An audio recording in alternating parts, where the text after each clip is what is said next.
The US Secretary of State Antony Blinken has held phone calls with Israel's war cabinet ministers Benny Gantz and Yoav Gallant to discuss that ceasefire proposal. According to Israeli media, Gallant told Blinken that any deal in Gaza must include the dismantling of Hamas as a government and military authority. Dahlia Scheindlin is a political analyst and joins us now from Tel Aviv. Great to have you with us. The Americans have always framed this Biden ceasefire proposal as something that the Israelis would accept, but it doesn't seem to be quite the case, does it? What do you think? I think the Israeli government is stuck in the exact same political paradigm that Netanyahu has been in since the very beginning. And even though the plan seems to be the most elaborate and developed plan coming from announced through the American administration, supposedly reflecting Israel's values or Israel's proposals, ultimately Netanyahu is in the same position. His right-wing flank, his ultra-nationalist, rather extremist parties in his coalition have roundly rejected it. They are really, kind of slandering the deal in the worst terms, calling it a complete capitulation, victory for Hamas, et cetera.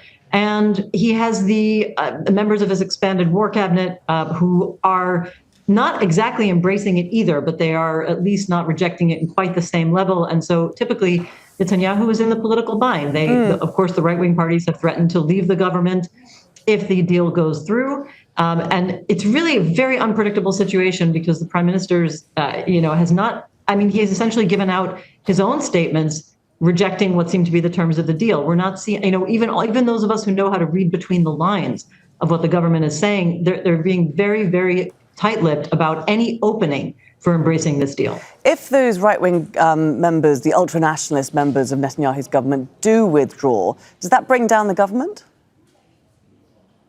Not necessarily. There are opposition parties that have numerous times offered to provide whatever remains of Netanyahu's coalition with cover for the sake of supporting such a deal. As far as we understand, such a deal would only have to be approved by the government and not by the entire Knesset. But nevertheless, he would have the cover he needs from opposition parties.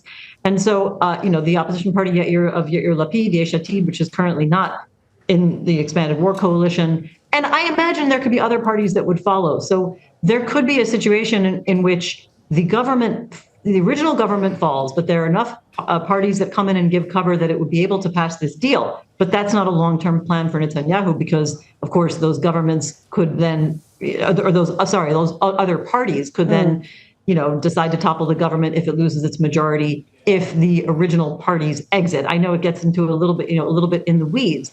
But Netanyahu could also, it's not impossible that he would try to negotiate with those opposition parties and say, fine, come in, give us cover for doing this deal because you're prioritizing the life of Israeli hostages. But on the agreement that you have to continue supporting my government after that deal is over, which, it just means that the country is mired in political negotiations when other members of society, the families, the public, are primarily focused on hostage release. Absolutely, because they are very opposed to Netanyahu's strategy. We've seen the protests out on the street every week, even before the Gaza war. There's massive opposition to Netanyahu, but he's also an extraordinary political survivor, isn't he? Will he survive this war? Yes, he is.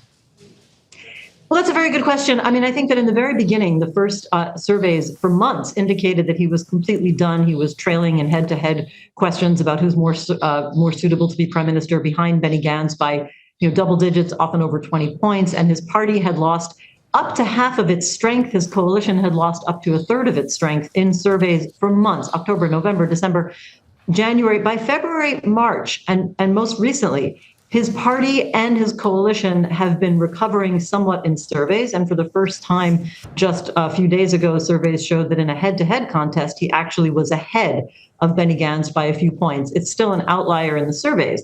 But I always thought it was premature to write him off for the reasons that you said, and including from the very beginning. Because ultimately, I think what happened is that this war, the devastation of Hamas's October 7th attacks and the war, in many ways, shook Israelis to their core and have generated enormous generational trauma that will never go away. But it also has reinforced many people's pre-existing positions, both with relation to the conflict and the occupation and with relation to Israeli politics. And so I'm not entirely surprised to see some of the original dynamics on the electoral level going back to where they were before the war. It's too early to say, mostly because we don't know when elections will be held.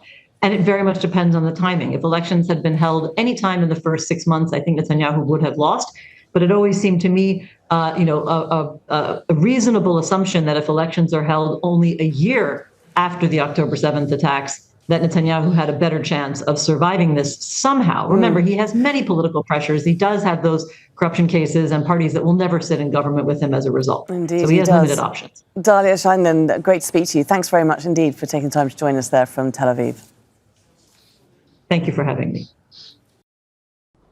Make sure to subscribe to our channel to get the latest news from Al Jazeera.